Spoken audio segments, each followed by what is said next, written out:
Hello and a warm welcome to another edition of the Irish Angle, our weekly discussion show looking at all things horse racing, both in Ireland and abroad. As usual, Emma Nagle and Johnny Ward are here with me, and we've got lots of things to discuss this week. We've only got 7 days, or 8 days at the moment to Cheltenham, but it's 1 week away is the bottom line, so it's going to be all Cheltenham focused, or most of it is anyway. And one piece of nice news that came out last week was the Supreme Novice Hurdle, the Sky Bet Supreme Novice Hurdle, is going to be the Michael O'Sullivan Supreme Bet Novice Hurdle after the Irish jockey tragically passed away a couple of weeks ago. Really nice touch, I think, from Sky Bet to take their name off the race completely and just leave it as the Michael O'Sullivan race, a race he won 2 years ago. That's a lovely touch, Em, isn't it? Yeah, it was fantastic. I think a lot of people were kind of were calling for it. I'm sure his family are delighted to see it run in his honour, because it was his big moment in the sunshine that kind of shot him into fame, I suppose. And it was just brilliant to give a mention to his brother Alan rode a treble in the point of points this weekend. He had 2 winners yesterday in Bandon and a winner in Kildallery, 2 winners for his uncle Eugene. So it was kind of, I suppose, an emotional victory in Kildallery, their local point to point as well. But it was brilliant to see Alan and Eugene having a bit of luck over the weekend, and being in memory of Michael. It's a nice gesture, and like you said, it was great for Sky Bet to leave it as the Michael O'Sullivan Supreme Novice, because it's a race that he'll be etched in the memory of, I suppose, forever. Yeah, I agree. Very nice, Johnny, wasn't it? Yeah, it's. I was at Clonmel actually when this was announced, and something that struck me kind of, Vinny, as the day went on. Robert Tyner, what a wily trainer he is. He landed, one of his horses landed a nice gamble in the last race. But I was just thinking, like, between in the last few weeks, in terms of trainers who've had winners, you have Tom Cleary had a winner Saturday of last week, and typical of the man.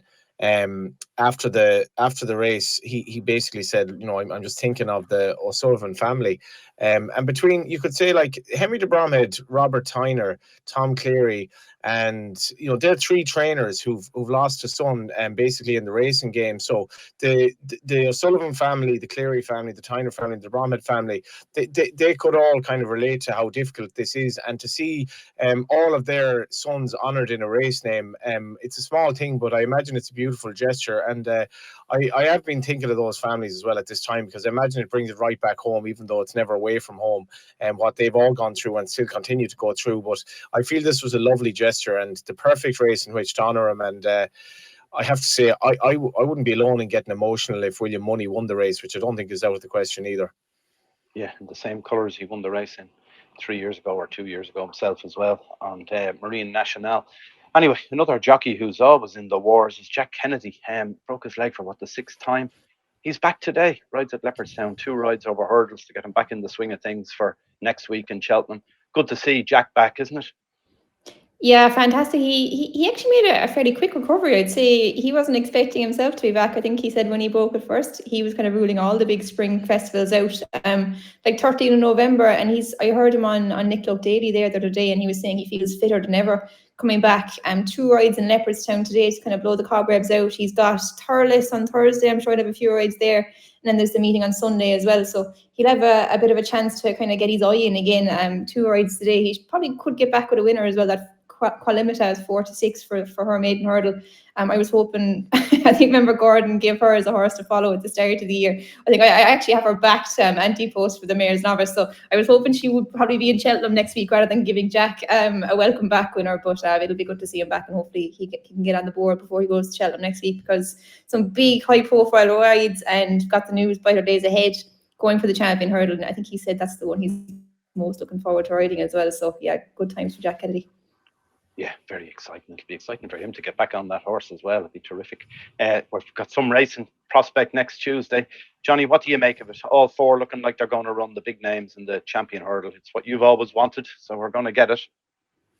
Oh, definitely, yeah. Like, unless Lossiemouth obviously reroutes, and with respect to to connections of Lossiemouth, the pictures become clearer now. If you're Rich Ritchie and Willie Mullins, you have to take on 3 horses, or you can go and pick up like a relatively easy Mare's Hurdle potentially. So they have that option. But Willie Mullins obviously has said that he wants to go to this race. And I was saying there today to a few of the lads, like if Sergino had been declared in the Arkle and were fit, like that opening day at Cheltenham would be well up there with any as much as I give out about the way Cheltenham has been diluted. That opening day, if Sergino had been there with a bit of luck on that front, the Arkle, the Supreme, and that Champion Hurdle will be well up there with any of the best days at Cheltenham. And it's going to be fascinating to see what Paul Townend rides, because if I had 10 seconds to talk to Paul Townend here, I'd say, well, you ride State Man, who has literally no chance of beating these 2 horses if they perform, no chance. Or you ride Lossiemouth, who still might have some chance because she's relatively unexposed at 2 miles. And I'm not at all convinced he'll ride Lossiemouth. So we'll see how it goes. Yeah, I'm of the same opinion. I think he'll ride State Man. That's the bottom line. I think he nearly has to. He's stuck with the horse all the way along. If he rides State Man, it has to make you think Lossiemouth doesn't have much more of a chance than State Man, and State Man doesn't have very much of a chance based on all we know between his runs with Brighter Days Ahead and with Constitution Hill. So it's looking like a match. If it comes down to a match, which way do you go? They're currently betting 4-5. More or less, Constitution Hill, and 5-2 Brighter Days Ahead. Where's the value in that, Emma? I'm not sure is there much value now, but like I'm a massive Brighter Days Ahead fan, but like you have to imagine if Constitution Hill, like if the vibes around Brighter Days Ahead, she's getting plenty of talking up in the last few days. Like if Constitution Hill drifted out to even money, like even the staunchest Brighter Days Ahead fan might be tempted to back him there. So, God, it'll be interesting now. Like at those prices, I'd probably be waiting and seeing till the day now, to be honest. I don't think there's much to take there for me, but I don't think it's a match. Like I'd still give Lossiemouth a chance if she can recover from that fall. Look, I don't know, I haven't really heard much coming out of the Mullins stable about how she's been afterwards. I know kind of immediately afterwards she said she was fine, but like if she can, like if it doesn't affect her confidence, like, you know, her run against Constitution in Kempton was very good, considering, you know, she didn't probably show herself to the best effect in the first half of the race. At least she didn't travel strongly enough. So look, it's going to be fascinating, and it's brilliant to see them all showing up. I know Lossiemouth possibly has still the option of the mares, but I'd imagine she'll go here, and it's going to be a fairly vintage Champion Hurdle, because, you know, you've got the superstar Constitution Hill, you've got the up and comers, you've got last year's winner State Man. I suppose he could go off a mad price as well. So look, it'll be brilliant. And one bit of news, I think I heard James Owen saying Burdett Road isn't going to go for the race. He's going to go for the County Hurdle or something instead, which will help Brighter Days Ahead's chances, you'd have to imagine, because like that King of Kingsfield will run, he'll make the running, and there won't be much else to take them on, hassling them up front. So that'd be a plus for Gordon's mare, I'd say. But yeah, at the moment, it's tough to call. There's going to be some roar, isn't there, turning in when she takes it up from King of Kingsfield, and you've got Constitution Hill and Lossiemouth and State Man all coming behind. That'll be a cracker. I'm really looking forward to it. Anyway, we'll move on. Last week, same as the previous week, we're starting to see some very big gambles taking place, and it's very hard to work out what exactly is going on. We'd won in Leopardstown yesterday. Darcy's Friend. First run for Emmett Mullins. Backed from 11-2 into odds on to win a handicap hurdle. Jockey even put up £1 overweight. That doesn't seem to make a jot of difference to those who are willing to punt the horse, and of course it wins. What's interesting here for me is the fact that the horse had an English point-to-point run going back a couple of years ago, and then it went to Shane Duffy in Ireland. 5 runs for him, pulled up, beaten 93 lengths, 74 lengths, 31 lengths, and then pulled up again. Never started a shorter price than 25-1. That was the last day he pulled up as well. So how does a horse like this go off odds on the next day based on all of that or any of that form? Okay, it switches yard. But then you have another one then in Subble on Saturday with a trainer who has been in the news recently, Tara Lee Cogan. She was the one who took care of Shark's horses when he was out in his suspension and didn't train a winner for Shark with the Shark horses. She's only had 2 winners in 9 years on flat and jumps. Well, she now has 3 because she had a horse ran in Subtle on Saturday, Golden Goose, backed off the boards at 7 furlong handicap, 10-1 into 5-4 with Rossa Ryan booked to ride it. Again, you go through that horse, beaten 33 lengths, 16 lengths, 10 lengths, 13 lengths, 11 lengths on flat runs. Neither of those horses were ever brought in by the stewards on any of those days as being not trying to the best of their ability. Yet when the money is on, we see a completely transformative performances from both horses. What do you make of this, Johnny? How do we work this out? How is a punter supposed to decipher this? How are the stewards not seeing anything wrong? And yet, obviously, there was something wrong. We're not seeing the same performance from either of those horses in the last couple of days as we did in any of their previous runs. Yeah, there's a lot to take in here. We've had several gambles in the last week and a half or so. Last week we spoke about Tom Cleary's horse that I mentioned. You know, that was a horse, Tom Cleary, having a newcomer in a maiden hurdle, would have very few runners in maiden hurdles, let alone winners with runners. And I mean, how in the name of God, apart from Dougie Taylor being an ex-owner, I mean, trying to join the dots. The Tara League Hogan horse, I mean, as you say, Vinny, this is a trainer who's had very few runners, but she's had like, what, two winners in the guts of a decade, right? And when you see the gamble on the horse, you sort of think, okay, well, was this an ex-Shark Hanlon horse? Because she used to train for him when he was disqualified. And Shark didn't have a winner, whilst the yard didn't have a winner when she took over from him when he was suspended, and now he's back. Or does she train him? But how could she be training a horse that's being backed into like almost even money given the background of the horse? And as a layer or an on-course layer or an off-course layer, trying to deal with all of these in the myriad of taking billions of bets every day or whatever it is, I mean, you've no chance. You've absolutely no chance.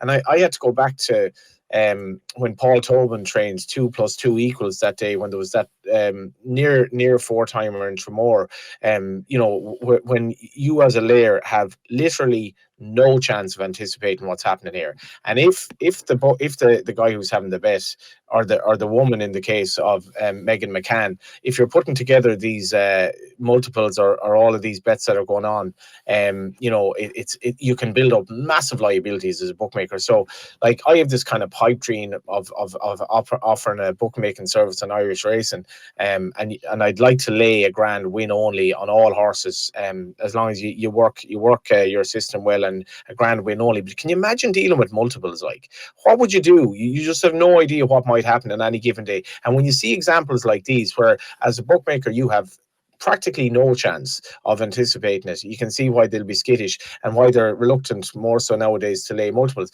On the Emmett Mullins one yesterday, for me, this was a strange one, because Emmett Mullins did not train this horse until yesterday, and obviously the training before the run.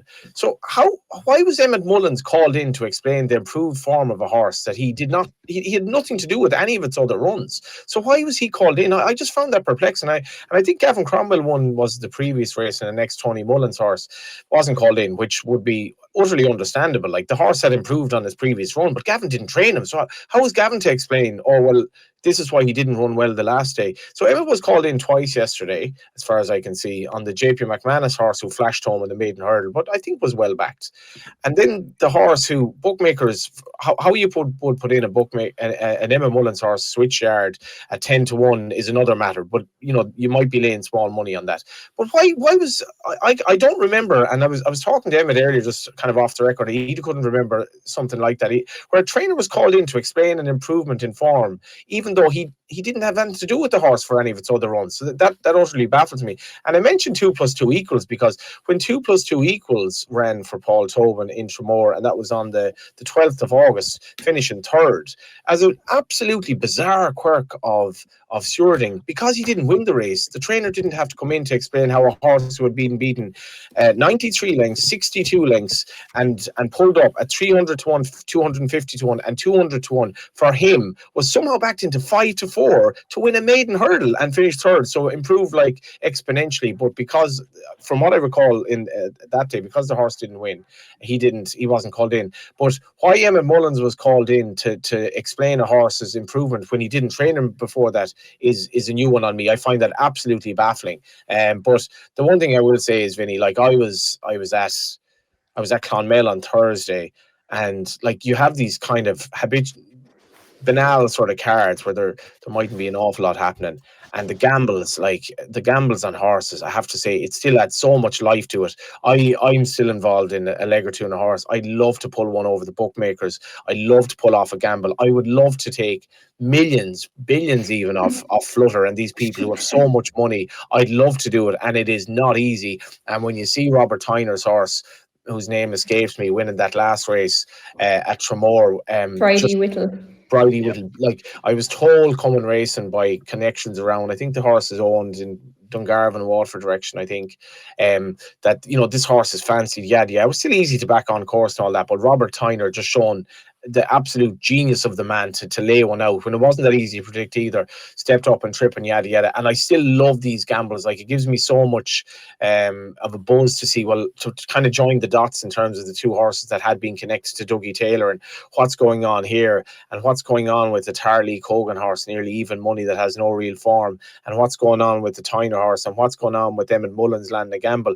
And then even the Emmett Mullins horse yesterday, I know I'm rabbiting on a bit here, but you look at the horse throughout the race, and so again, like, so much went wrong. Like that time, the famous McNally gamble where he was practically brought down at the first and still won by 15 lengths or whatever it was, whose name escapes him. But the Emma Mullins horse, like, a lot went wrong for that horse early in the race, badly snatched up at the first, and still went on to win. And I'd no bet in the race, but I was watching it with real intrigue as to what would happen. But Jesus, as a bookmaker, like, the Emma Mullins one, fair enough, but how can you predict any of the other ones? And you can give out all you like about bookmakers not laying bets and cutting down accounts and all of that, but you're dealing with the sport here, unlike other sports where there's massive insider information, whereas a bookmaker, if you're obliged to lay a bet, you haven't a clue what's going on half the time. So I want to say that as well, where punters have bets that basically are entirely based on insider information, and racing has always been like that. But don't go on giving out about a bookmaker without acknowledging that the bookmaker has put up with a lot as well. Yeah, those bookmakers have to price a horse in every race. Is the other thing, isn't it? The punter can just wait for those ones if they know the inside information, as you say. So is it any wonder they're closing people's accounts and restricting their bets? The other side of this, then, Emma, is, like, as I say, these horses, whether it was the Tyner horse or Tarlee Cogan's or Emmett Mullins, these horses had run a lot of times on the track. In the Emmett Mullins case, for a different trainer. But in all of those instances, the steward saw nothing untoward, didn't notice a thing, never brought any of them in to ask them questions or anything else. And yet, a couple of weeks ago, we had a horse called Mount Fairness, which was brought in, and they fined the trainer $6,000. They suspended the jockey for 40 days. They suspended the horse for 90 days for not trying. And it turns out now those people appealed that. The trainer appeals it, and Eric McNamara, and no bother. The horse is now lame on 3 legs, and the following day, so they've scrapped all that. So the stewards thought they saw one that was badly stopped, and it turned out he was just hanging what was happening.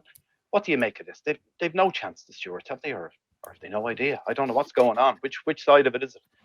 I suppose that was kind of an extraordinary enough one, like, wasn't it? Like, on the video kind of evidence, there was a lot of kind of outrage on social media and things, how bad it looked. But, like, I suppose cases like that don't really happen too much. Like, the horse was hanging very badly, which I think Conor McNamara didn't report to the stewards, which is probably the only mistake they made. The vet checked him afterwards and thought he was normal, but I think when they got him home, it was a different story, which can be the case now, in fairness. Like, if the horse was just after running, they'd be high on adrenaline, like, any pain they have mightn't show up immediately. Like, it's kind of when they get home, they might start to show it. So, look, it's probably a kind of a very rare kind of example of it. Like, it looked bad in the video, but, like, when you hear the explanation, you can kind of see what all happened. I don't know if you can blame the stewards or blame the connections. It's just kind of a rare enough case, I suppose. But, like, looking at the ones that went in during the week, like Emmett's one, Johnny explained fairly well. Like, Emmett didn't train it. How can he explain the improvement in performance? But the Tyner one, like,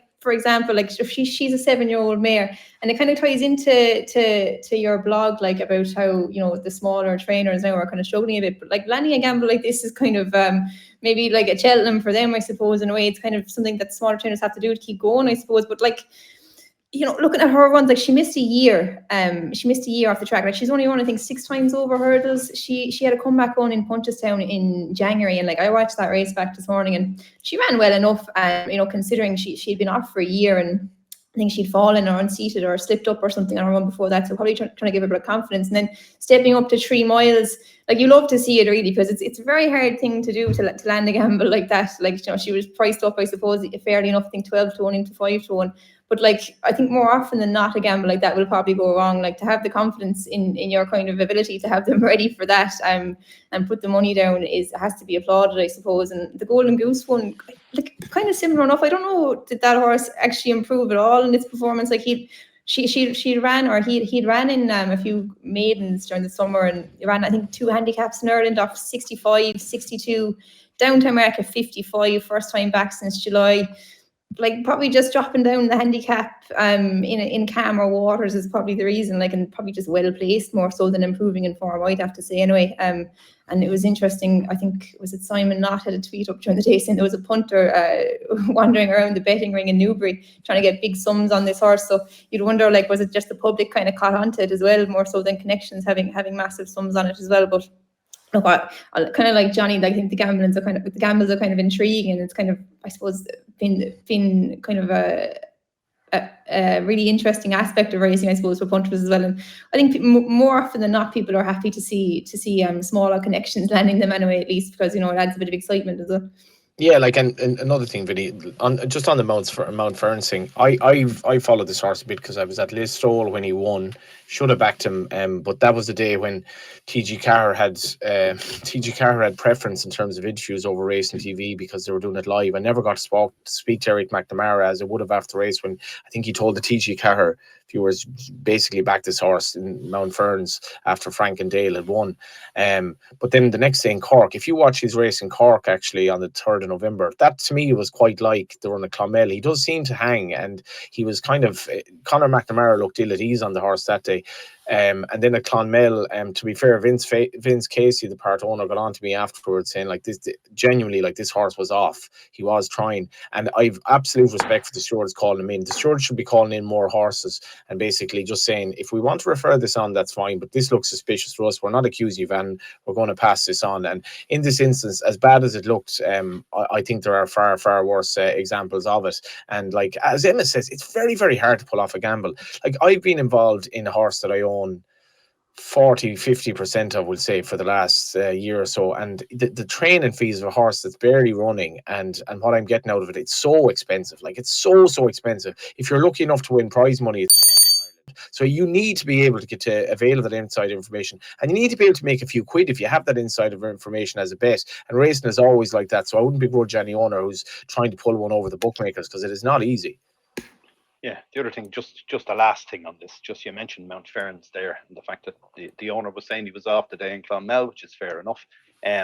But I noticed that when he first came to Eric McNamara, he was back to winning the stove. He was back to every day he ran, bar the day in Clonmel. Huge drifter the day in Clonmel. So somebody somewhere didn't think he was going to win the day in Clonmel, and maybe the stewards tapped into that, which is why they went bald headed for it when they saw the horse not being pushed out or ridden out to the line, because he was hanging. But anyway, there we go. We'll move on.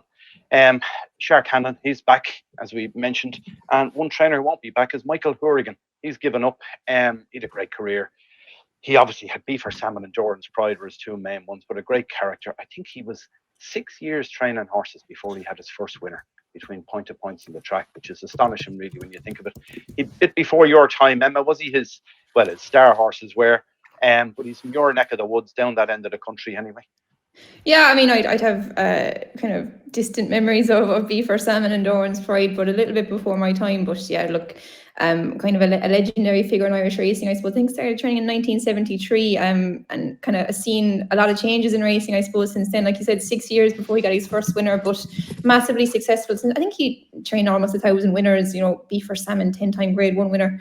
Huge success, and even the jockeys that came through his yard, like the likes of Adrian Maguire, Adrian Heskin, I suppose, more recently, Timmy Murphy, all graduates of Michael Hourigan's yard. And you always kind of knew if a young lad came out of Michael Hourigan's, they'd be fairly good, and they'd be fairly good to work as well. Yeah, look, I suppose he's happy enough going out. I saw a post from him saying, you know, he started with nothing, and now he's got a 130-acre farm.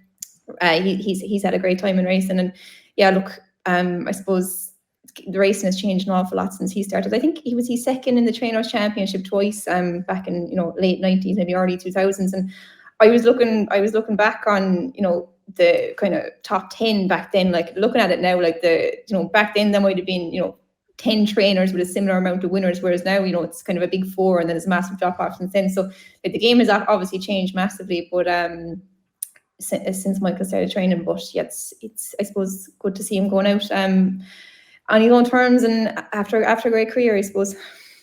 Yeah, he was a real character, to say. Shane Broderick, another name there, who was associated with the yard back in the heyday. Poor old Shane had a bad injury and is still training now, but obviously that's been a tough life for Shane in the years afterwards. Johnny, you had lots of dealings with Michael Hourigan down the years, would you? Yeah, I sent him a message on WhatsApp the other day, like saying, life begins for you now. I've great memories of B for Sam, and really enjoy your retirement. And then he replied 7 or 8 hours later, thanks. I just thought, Jesus Christ, there was no gratitude there at all. But I was on to Betmark, aka his son, and he's like, "Oh, don't mind him, he's not on WhatsApp." So myself and Michael, I've always had great crack with him at the races. Actually got a horse out of his yard undressed, thinking that this is a horse that I sent him to Willie Mullins. This is a horse that could bring me to a good day. And he was actually trading a 1-2 and running in a Porterstown, and I was like, this is a great win, and ended up finishing fourth and did nothing afterwards. And it was an example to me there that you don't necessarily improve a horse out of Michael Hourigan's, and he didn't exactly advise me to take the horse in the first place. And the days of B for Samna that are really etched in my recollection, because I was sort of just getting involved in racing or getting into it at those days, and I loved the beef. I loved the day. I loved him go to Cheltenham as a novice and taking on best mates, vintage stuff. He wasn't so lucky around Cheltenham, but Michael's a real character. He didn't have a background in racing as well, and he's a decent age retiring. It's not a sad day or anything like that, but he brought plenty of life. And as Emma says, the jockeys who came out of there, they knew their job. Yeah, just one thing on this. There's been a few. Michael Halford is also after retiring. Pat Martin, some high-profile trainers have gone in the last few weeks announcing their retirement because their licenses are up for renewal, so they've all opted out before that, I suppose. But I'm just hearing that there's quite a few more are going to go. Younger trainers and that just can't make a living out of it. What do you make of this, Emma? Is this an issue for the? Well, it is an issue, but is it a big issue for the sport going forward, that people are struggling at the bottom end of this? Both National Hunt and Flat. It's not just the National Hunt game. But we know Horse Racing Ireland tried to do something around this last year, introducing 60 races that they'd have the top trainers wouldn't be allowed to have runners in. But there was a backlash against that, so they've had to roll back on it. But overall, what are they going to have to do for some of these trainers? Your dad is one. Now, maybe it's different for him. He's not a young man. He probably has his own farm. He's everything paid for at this stage. But there's others there with mortgages and everything else. It's a difficult business to get into, isn't it? I suppose, yeah, still starting from scratch, if you didn't have a farm and you're renting a yard or something, the costs of training are massive. Even in the last few years, the cost of feeding horses has gone up huge amounts. The cost of staff. I think getting staff is a huge issue as well. If you're not on the likes of the Curragh or in a kind of a well-populated area with loads of yards around you, it's very hard to get staff and get good staff as well, because you need a very high level of staff to bring a horse to good places. Like you see the lads that are in Willys and all these big yards, they're all brilliant riders. So that's an issue. Look, it's a tough game, and kind of like I was mentioning about, back in the early 2000s, late 90s, it was an awful lot different then. What can horse racing Ireland do? I'm not sure, to be honest. I don't have it's probably way above my pay grade, but I think staffing and the just general overhead costs like feed and all that kind of things, it's a tough game. Some people make it work, and you'd feel sorry seeing younger trainers dropping out, I suppose, but it's fairly cutthroat towards the bottom end of it. You kind of need to get those good owners in and make sure everyone's paying their bills and stuff like that. It's a very difficult business to run, and for the likes of someone like Michael Hourigan starting from scratch with nothing, it's very difficult to do that now. You need to have a bit of backing behind you. Yeah, Johnny, you've had horses in lots of different little yards. How are those trainers getting on? Some of them struggling, would you say? Yeah, And you know, I mean, Ger Lyons is always very interesting, and this Ger is a very much believer in it's kind of a survival of the fittest. You're not entitled to live and train, and I'd tend to agree with that as well. Like, I read your blog today, Vinny, and what surprises me is that more trainers haven't pulled the plug on it, because on the one level, I think there's far too much racing, like way too much racing in Ireland. Maybe about 20% too much racing throughout the year. And you even see it Dundalk on Friday. I think three races at Dundalk on Friday in early March reopened because of lack of entries. So it's not like the horse population is necessarily there. And Emma touches on a key point here. The cost of training horses has gone way up, like way up. I'm a freelance journalist, and I essentially don't get any pay rises at all. Like, so I'd be doing work over the years, so I'm paid the same year in, year out, and that is no way reflects inflation. And it's a bit like that training horses, because you're basically, prize money is either the same or going backwards, and in real terms, prize money is going way backwards. So if you're an owner, you have to pay a trainer of a modest horse, say 1,500 quid a month.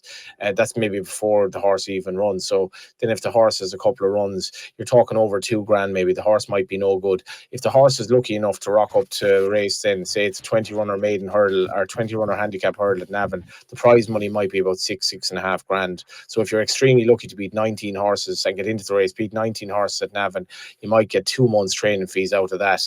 The trainer has to put up his or her cost, because they just, that's just how it is. And so the owner has to basically match that. And it's easy to see why trainers can't attract owners. It's just very difficult, because if I'm a trainer trying to, say if I'm a trainer in the bar at Cheltenham trying to attract an owner, like, okay, well, all the good horses are gone from the store sales, basically, so you're left with kind of rubbish. A lot of it will be rubbish.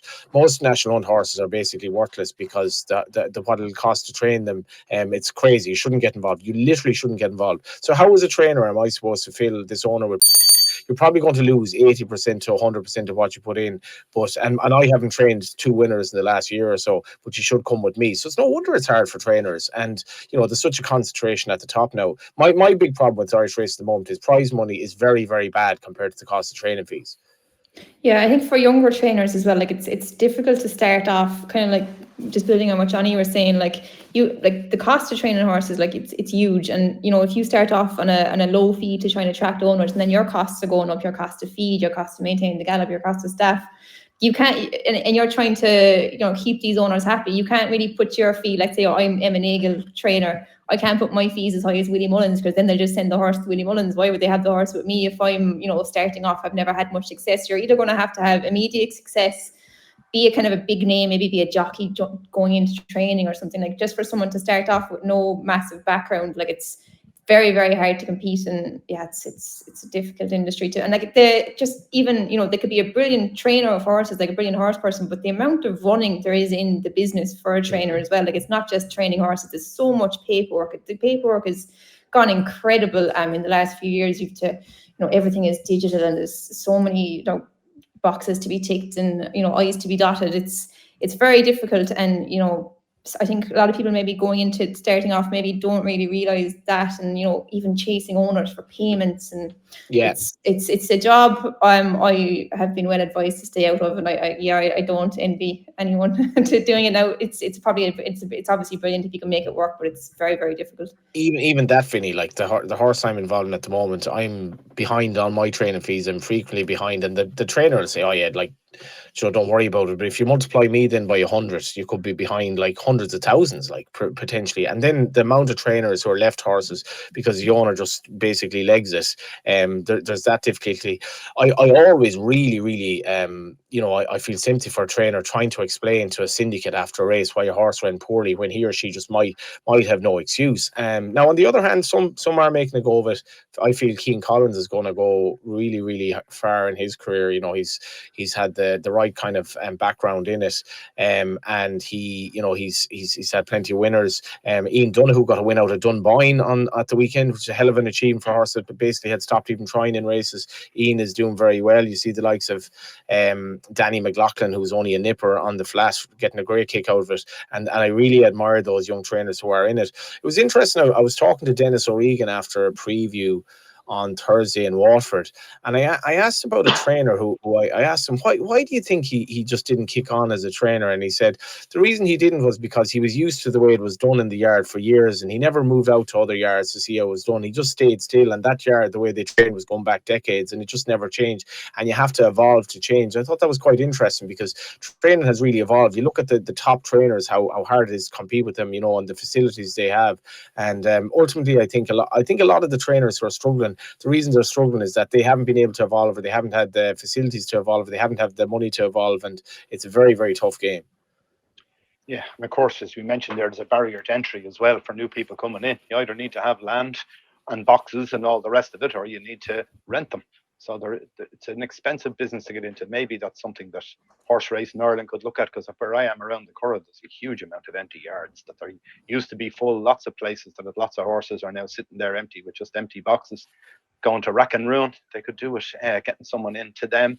Maybe that's an opportunity for younger people, or even some of the existing guys who are struggling renting yards somewhere else could be brought up to the Curragh and some sort of subsidy put in place. But anyway, one other we'll thing, Vinny, sorry, I meant to mention one last thing, which ties in a bit with what I was saying earlier. If you are a trainer starting off, or you're a trainer who's like half struggling, like there's an obvious solution here. You lay out a horse to land a gamble, because you have massive insider information. You see the horse day in, day out. You can work the system every way you want. Obviously there are pitfalls to this, but you can manage your losses. If you want to win 100 grand on a horse that you train, it's eminently possible, and you could be getting like 33 to 1 on a horse that should be even money. So a lot of trainers are well capable of doing that as well. Yeah, that's the problem we have, isn't it? That's the other side of it. They're forced into that element of it, I suppose, because there's no other way of them getting money. Anyway, moving on. Cheltenham a week away. Have we a horse to follow, neither for Cheltenham or coming up, that you saw last week? Emma, we'll start with you. I thought the bumper winner in Leopardstown was really taken yesterday. One in the well for Tom Cooper and Patrick Mullins. Patrick has a fair strike rate riding for the Coopers, I'd say, but I just thought it was really impressive. He was able to win the winner's bumper first time out. And he kind of, looking at, like, when I'm watching him coming down the back straight in Leopardstown there, I thought Patrick was kind of niggling a small bit, and I was like, oh, he's probably going to drop out, but he just looked so tough. Kind of battled the whole way up the straight. I wouldn't be surprised if he was a nice horse down the line. Probably wouldn't put in your tracker. Won't be going to Cheltenham, obviously, but a nice 4-year-old still for the Coopers. Yeah. What about you, Johnny? Spot anything? It's probably not entirely unoriginal, but I have to say I enjoyed Clonmel massively on Thursday. I don't know what it was about the car, but there were just races where I was like, I'm really interested to know what the betting is here, and will this horse be, will this horse be well backed? Will that horse be well backed? And there were some good gambles kind of on the day. Some good gambles landed. One horse that took my eye was Spellacy's Cross, who was second to MacGyver. MacGyver is actually winning his third race in a row, cross herding and chasing for Arthur O'Grady, which is difficult for a limited horse, difficult for any horse in Ireland. But 1/2.7. The runner-up, Spellacy's Cross, for Jimmy Barco, and as a good example again of the value punters and get this horse was about 10 or 12 to 1 before the race, and it was really, really eye-catching the last day.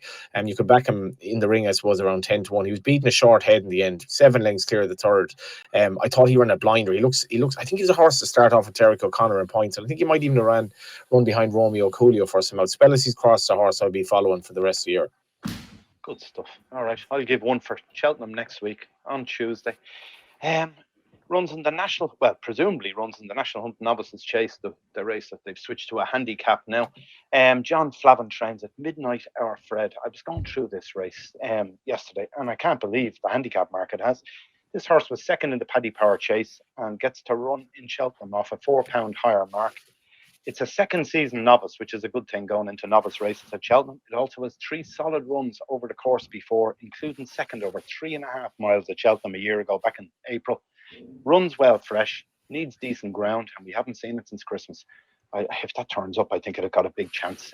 Big handicap experience as well, having run the Paddy Power, so that'll be one to watch out for from me. midnight hour Fred. I think it's a nice price each way at the minute, but you'd wait for declarations just in case it doesn't run. Anyway, that's it from us. Thanks, guys, for all your contributions. And everyone watching, do gamble responsibly and make sure, if you haven't already, to subscribe to our channel, because we've loads of content coming over the next week, all the way through Cheltenham and all the rest of this week as well. So plenty of insights and plenty of tips hopefully coming your way. So make sure to subscribe to our channel. Thanks for watching. Bye for now.